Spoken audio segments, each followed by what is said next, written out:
ప్రతిపక్ష నేత వైఎస్ జగన్మోహన్ రెడ్డి జిల్లాల పర్యటనపై ఆంధ్రప్రదేశ్ ప్రభుత్వం విధిస్తున్న ఆంక్షలు తీవ్ర చర్చనీయాంశంగా మారాయి. గతంలో ఎన్నడూ లేని విధంగా పర్యటనలకు 1,00,000 నిబంధనలు విధించడంపై ప్రభుత్వం భయపడుతోందా, లేక ఇది నియంతృత్వ చర్యనా అనే ప్రశ్నలు తలెత్తుతున్నాయి. వైఎస్ జగన్ ఏ ఊరు వెళ్లాలన్నా ప్రభుత్వం దిగ్బంధనం చేస్తోందని వైఎస్ఆర్సీపీ వర్గాలు ఆరోపిస్తున్నాయి. మొన్న పల్నాడు పర్యటనలోనూ నేడు నెల్లూరులో మాజీ మంత్రి గోవర్ధన్ రెడ్డిని పరామర్శించేందుకు వెళ్లినా కూడా రూల్స్ పేరిట అడ్డుకుంటోందని వారు చెబుతున్నారు.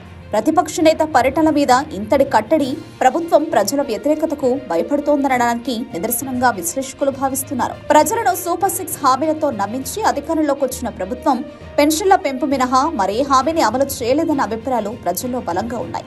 రైతులు, యువత, విద్యార్థులు, మహిళలకిచ్చిన హామీలు అలాగే ఉండడం, అరటి, మామిడి, మిర్చి, పొగాకు రైతులు ఉత్పత్తులకు మద్దతు ధర లేకపోవడం వంటి సమస్యలు ప్రభుత్వ వ్యతిరేకతకు ఆజ్యం పోస్తున్నాయి. రాష్ట్రంలో రెడ్ బుక్ రాజ్యాంగం అమలవుతోందన్న విమర్శలు వెల్లువెత్తుతున్నాయి.